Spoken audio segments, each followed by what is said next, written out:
What's up, Chosen One family? It's your boy Damien, back with another video here. And tonight I wanted to talk about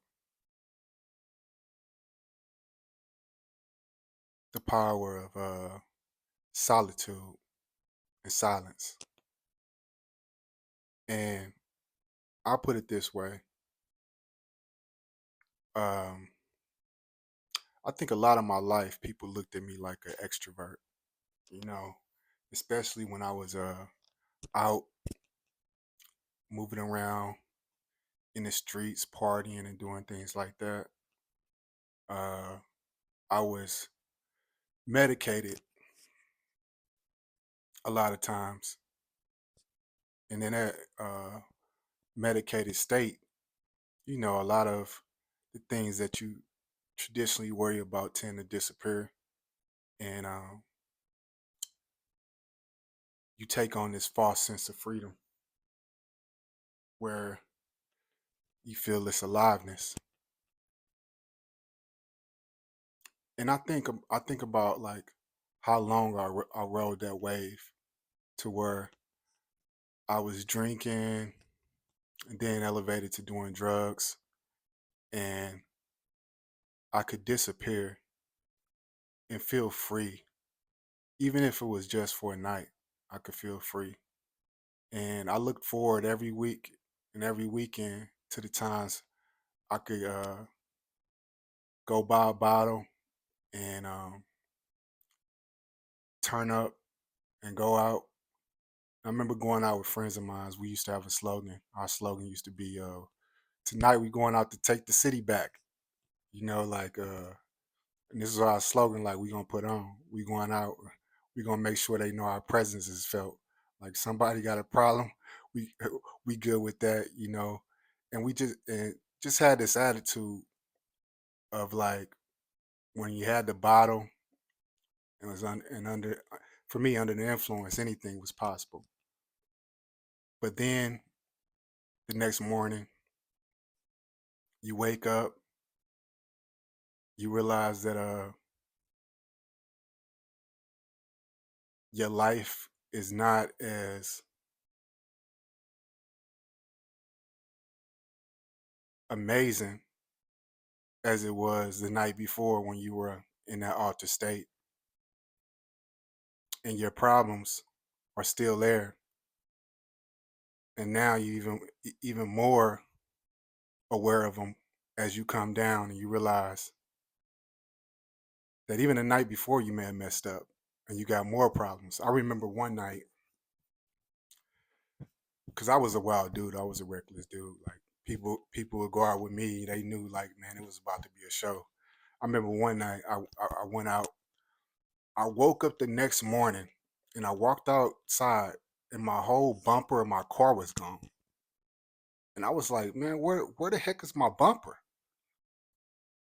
And like I think I started heading over like some family house and I hit a couple corners and I found my bumper on like a random corner.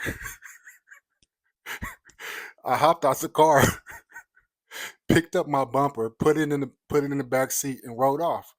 And like this was like normal stuff for me. Like I was kind of reckless, you know what I'm saying? And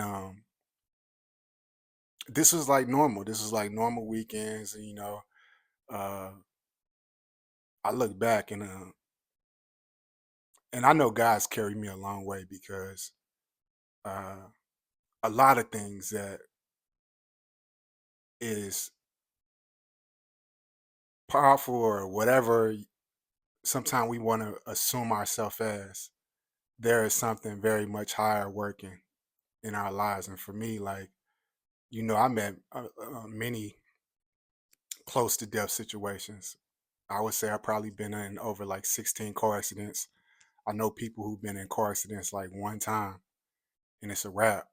I walked out of cars flipping over. I walked out of cars uh, uh, sitting in the middle of the highway. You know what I'm saying? Hitting buildings. At one point, I think I had doggone 4 car accidents in one day, and just I walked away unscathed from a lot of stuff. And shoot, I remember getting in car accidents and then just go right to the club afterwards like it was no it was nothing that was gonna stop me from from doing what I wanted to do. And I look back and I think like how dangerous my mindset was and how reckless it was. And like, man, I don't care like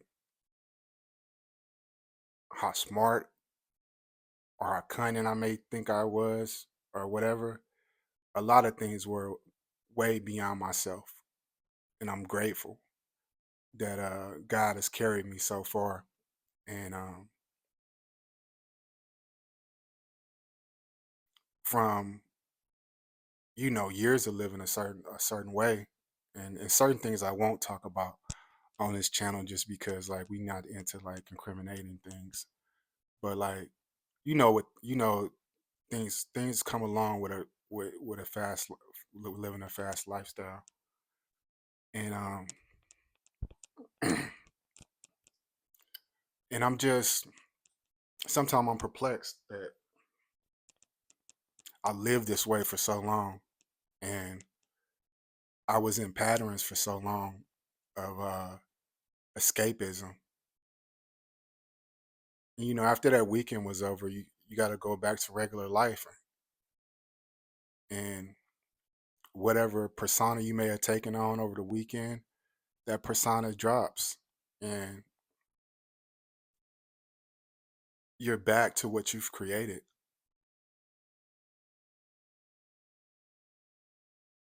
And I think about like every year, it would be like this year. This is gonna be the year. This is gonna be the year, and every year wasn't the year. And I wonder like, why aren't things changing? Why aren't things changing? And it was one year. It was at one year I sat down after a rehab.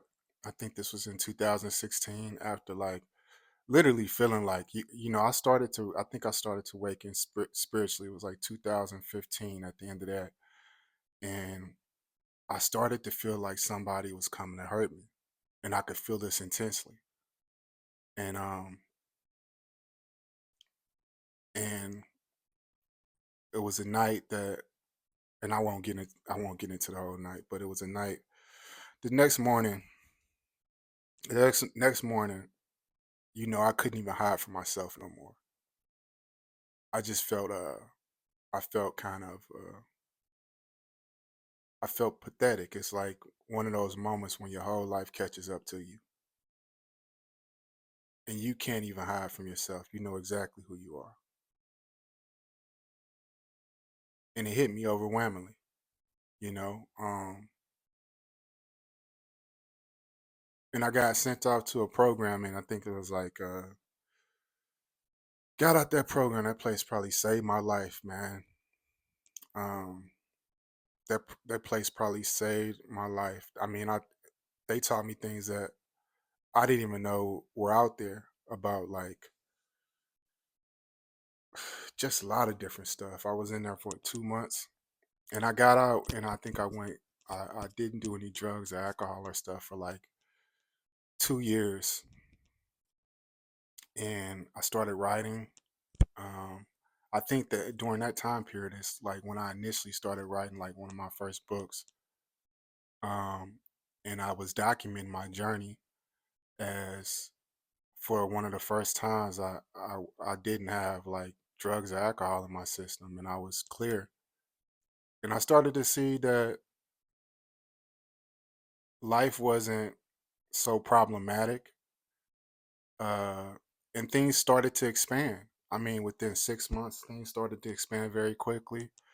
Within one year, I did things that I had been wanting to do for over the last 10 years, and the power of a sober mind is very powerful. But we have learned these these instant moments to escape, but it's that same escapism that keeps us riddled in patterns that one never excels. And I would tell you this, for anybody out there who's like dealing with drug addiction, dealing with a lifestyle of like they're partying and they're they're just living for the weekend. Cause even that, just living for the weekend. I think to sit down and start off with appreciating just how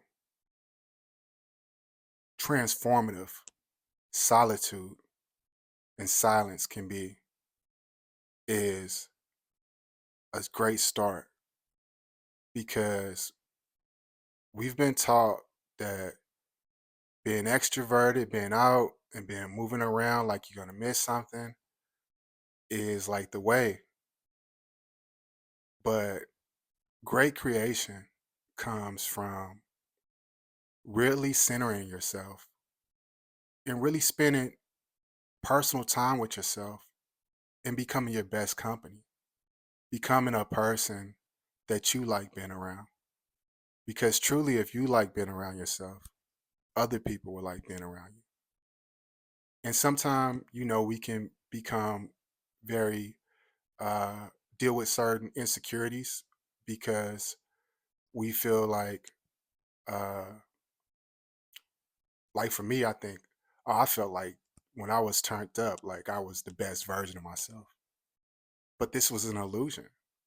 It was the version of myself that made the times very exciting for me and others, but it was always a loss I took on the other end because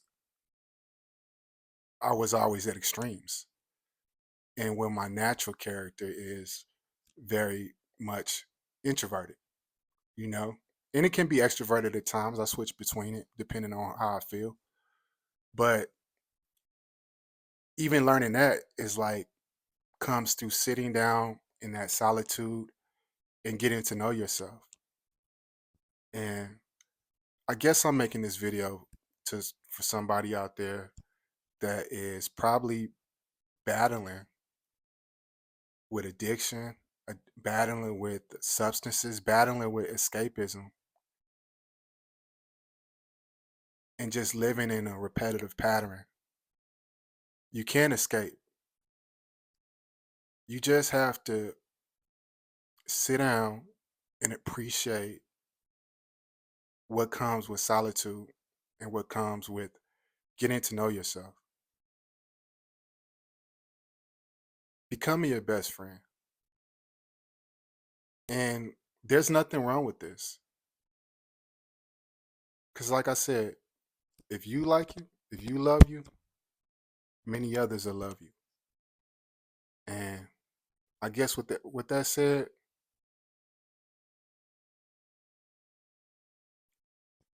stop running, look in the mirror, learn to love that person. And I'm out.